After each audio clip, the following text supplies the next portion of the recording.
Hello, I'm Kaylee Reeves, and I will be presenting my book, Miss Kaylee's Literacy Cookbook.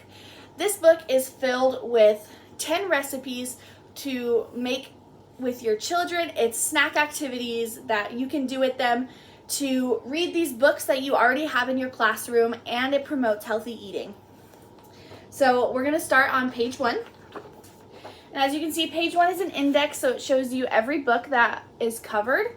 So we start with Chicka Chicka Boom Boom, then we will do The Three Little Pigs, If You Give a Dog a Donut, Brown Bear, The Very Hungry Caterpillar, If You Give a Moose a Muffin, The Cat in the Hat, Waiting for Wings, I Hear a Pickle, and If You Give a Mouse a Cookie. So those are the books that we will be covering, and we have a recipe or an activity for each of them. So we're going to go ahead and get started. Page 1 is Chicka Chicka Boom Boom. It is a very well-known book for children to learn their alphabet, and it's just fun, and it's a good way for them to learn. So I have the book right here. As you can see, it's a coconut tree, but for the purposes of this activity, we're actually going to use apples for the leaves. So the name of this activity is actually called Chicka Chicka Apple Tree. But we will incorporate the coconuts in the activity. But as you can see, this is Chicka Chicka Boom Boom. It's all about the alphabet and them climbing up a tree, and it gives the kids a chance to learn their letters, and it's just a fun way to do it, except for repetition all the time.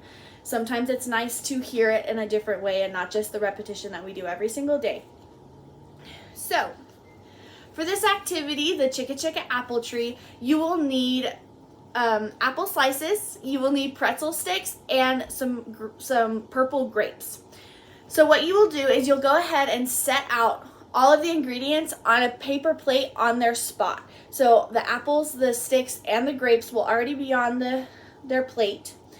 And then what you can do to help yourself and the children is you can have an example picture on each table or each grouping or however you have your classroom set up, so that the kids can see what they're doing, and that way you have a better chance of working with your whole class. Because 20 kids is a lot to do on your own. Even if you have an EA, it's just nice to have an example on their table for them. So what they're going to do is they will have their example picture, and you will give them verbal instruction, and then if they get lost, they can look at the picture as well. So they will put the stick up, and they will make leaves out of the apples, and then the grapes they can place on top of the apples to be the coconut on the coconut tree. And this just gives them a nice activity where they are engaged in the story, and it's promoting healthy eating because they're eating healthy snacks.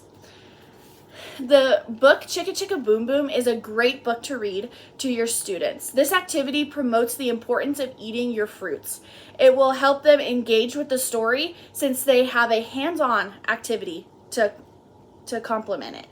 It's always nice to do an activity that engages them with the story and gives them a taste of health, safety, and nutrition, because health and nutrition is very important to teach kids, especially at a young age before they start making their own food choices. Obviously, at 4 years old, mom and dad are probably showing them what to eat, giving them better options, or maybe they aren't, but this gives them an insight into healthy eating on your part, which is all you have to do, is show them the importance of healthy eating.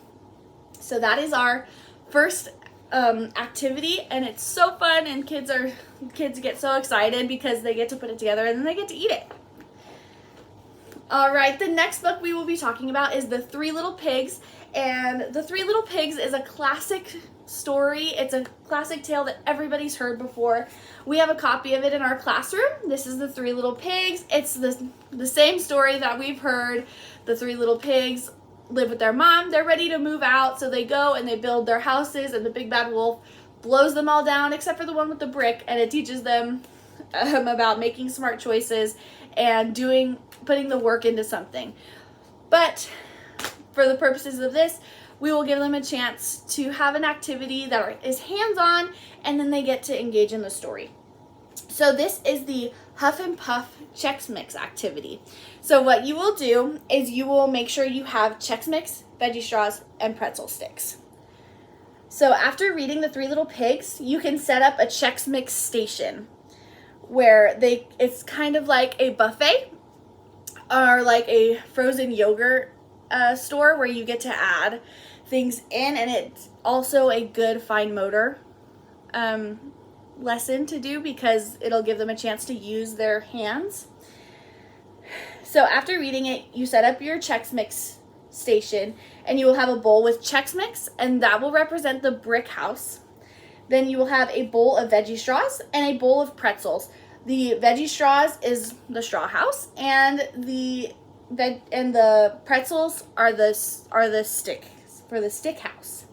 Then you direct them to add a scoop of each in their bag, or if you want to make it extra fancy, you can go get nice little Chex Mix containers at the store. Whatever you want to do with your kids, it's totally your lesson, and it's all up to you. This is just some ideas for you. The book, The Three Little Pigs, is a staple in pre-K classrooms. This activity brings a fun twist to a classic story. This promotes healthy snacking as an alternative to chips, processed sweets, and all the fake dyes that are put in food today. It gives them a chance to have a snack and to really enjoy it because they got to put it together, and it correlates with the story that they're reading in class already. All right, next page. This is If You Give a Dog a Donut. If You Give a Dog a Donut is a series from If You Give a Mouse a Cookie, which you will notice there are 2 other installations of that series in this because it's just fun books that the kids really enjoy. So this is called If You Give a Kid Some Sprinkles, because we are adding sprinkles to this. And yes, I know what you're thinking, sprinkles are not healthy, but everything is about moderation. You can treat yourself, have things, as long as it's in moderation, and there won't be a lot of sprinkles in this recipe. So for this recipe, you're going to have bagel bites, whole grain. Bagel bites are really good, healthy alternatives if you can find them. If you can't, bagel bites will do just fine. Strawberry cream cheese. Will make it look like it's the frosting on a donut, and it's super cute. And then sprinkles, and you will just give them a little pinch, just a couple sprinkles to put on top so it looks like a donut, because the kids like sprinkles on donuts. So following your reading of this book, you will give your child a plate with 2 bagel bites, a spoonful of cream cheese. And when I say a spoonful of cream cheese, I mean get a plastic spoon, put a spoonful on it, and leave it on their plate, and they'll be able to spread it. And a pinch of sprinkles. And then you can let them decorate their donut however they want, and they can snack on it. It's super fun because it gives them a chance to make it how they want. Some kids like more, some kids like more of the cream cheese, some kids like less. It's okay, whatever their preference is. That's just a good way to give them some creativity and their own spin on something. And like I said, there's sprinkles in this recipe, but it's just a little bit just to add to it, and it just makes it a little more fun for them. If You Give a Donut is a fun book that will make your kids laugh. It is so funny. And this activity is a healthier alternative to a kid's favorite. Obviously, donuts are not very healthy for you, and it is your classroom. If you want to buy your kids donuts while you're reading this book, go ahead. But if you're trying to promote healthier eating in your classroom, I think this is a good activity to do with them, because it will keep the kids engaged and they will get a yummy snack out of it. Because bagels with strawberry cream cheese is delicious. I promise. You will not regret doing it, and I don't think your kids will either. Our next book is Brown Bear, Brown Bear, another classic, another staple in a pre-K classroom. And it's a good book to have on hand. It's by Eric Carle. I have another Eric Carle book in this cookbook because he is an amazing writer for children's books, and these are staples for kids to have. So this recipe is called Berry Nutty Toast. It is super cute and a super fun way for them to be completely engaged in the activity. What you will need for this activity is toast, If you can have a toaster in your classroom, go ahead. If you have certain guidelines where you cannot do that and you have a teacher's lounge or a kitchen or somewhere safe for you to do that, because safety is top priority in a classroom. If it's against your guidelines and it's a safety issue in your school, then by all means do what you have to do. Even if it's just bread, it'll still be a fun activity. But you need toast, peanut butter, and if you have kids that are allergic to peanut butter, honey is another great opportunity to use. That way that your peanut butter friends that can't have peanuts, can't have peanut butter, it gives them a chance to be engaged. And if you want, you can give everybody honey, if just because your room is a peanut-free room because of that student, because like I said, safety is very important. So if you have a kid that's allergic to nuts, go ahead and do honey.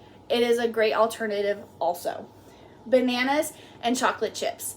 And the same goes, the chocolate chips, it's the same as the sprinkles. In moderation, there's going to be 3 chocolate chips on the toast. So it's in moderation. It's something they already love, and it still helps them eat healthy by having it with a healthy alternative. The directions. While reading through the book, give your kids a plate with toast, a spoonful of peanut butter or honey, whichever you are doing, 3 banana slices, and 3 chocolate chips.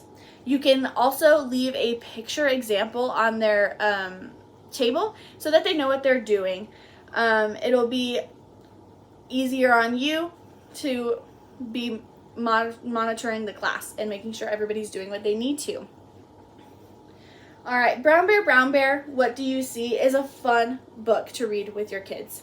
Putting together their own brown bear in snack form is a great way to engage the kids in the story. This also introduces them to yummy and healthy food combinations. With peanut butter or honey and bananas and the toast, it's a delicious snack that they may even ask for at home after the activity. All right, the next book is another Eric Carle book that everybody knows and loves and is absolutely a staple in early childhood classrooms, The Very Hungry Caterpillar. And this recipe is called Hungry Caterpillar. And all you need is green apple slices, and then you just cut the apple slices in half, and a thing of Baby Bell cheese. Now, if your kids are allergic to dairy, you can definitely leave out the Baby Bell cheese, and you can just have them make a caterpillar out of the apples. It's super easy, and I would definitely recommend leaving a picture on each page, on each table, so that they know what they're doing. So after reading The Very Hungry Caterpillar as a class, you can put 3 apple slices cut in half on a plate with a Baby Bell cheese. Put an example picture on the table and instruct them to make the caterpillar out of the apple before eating. And if I didn't say it before, make sure that you encourage them to raise their hand if they have any questions. Some of these activities may be harder for others, and that's okay because that's what we're there for. We're there to nurture them and make sure they have a well-rounded education. The Very Hungry Caterpillar is a great book that promotes healthy eating and how we need our fruits to grow and big and strong. This activity gives them a chance to eat a healthy snack, and it also engages their creativity and their fine motor skills because they will have to be using their pinchers. That's how we say it in the classroom. They have to use their pinchers and they have to use their fine motor skills to place it in the right way so it looks like a caterpillar. And this is just a very beneficial activity in a classroom, I think. All right, this is one of my favorite books. It's If You Give a Moose a Muffin. I used to read this as a kid, and it is a great book. I do like it. The kids will laugh just like the other ones. It gets them engaged, and it's a funny story that they will enjoy. So this is called Moose Track Muffins, and it's just blueberry muffins, and this is completely up to you. You can make this ahead of time, or you can buy store-bought. If you have a class mom that does that activities for you, you can ask her to buy some muffins for them to have. But for the purposes of this book, we will be teaching the kids how to prep and bake in a safe way by washing their hands, making sure every surface is clean, putting the right amount in, stuff like that. So if you decide you are going to make them, you will need 2 cups of flour, a tablespoon of baking soda, half a teaspoon of salt, 2 large eggs, a cup of sugar, 4 tablespoons of unsalted butter, Greek yogurt, 1 1/4 cup, and 1 1/2 cups of blueberries. So what you will do is have a bowl and a mixer. You will have your students take turns adding the ingredients to the bowl. You will mix the dry and wet ingredients in separate bowls and then add them together to teach the kids how to bake. If you have an oven in your building, go ahead and put the mix in cupcake tins and bake at 350 degrees for 25 to 30 minutes. If not, you can reach out to parents to contribute store-bought muffins for the lesson. It's still a healthy snack and it's a great way to keep them engaged. The book, If You Give a Moose a Muffin, is a great book that promotes eating a healthy treat that is just as yummy as the others. The activity teaches kids how to properly handle and prepare food and makes them feel accomplished knowing that they got to make their snack and that they were involved in making it. All right, the next book is The Cat in the Hat. Everybody has Dr. Seuss in their rooms. He makes great stories that make the kids laugh and make you tongue-tied because they are very hard to read sometimes. So we have The Cat in the Hat right here. This is called The Cat's Snack Hat. And you will need marshmallows, strawberries, bananas, and toothpicks. And they will get to put together their own Cat in the Hat. And it's such a cute recipe. It's such a cute activity. Your kids will love it.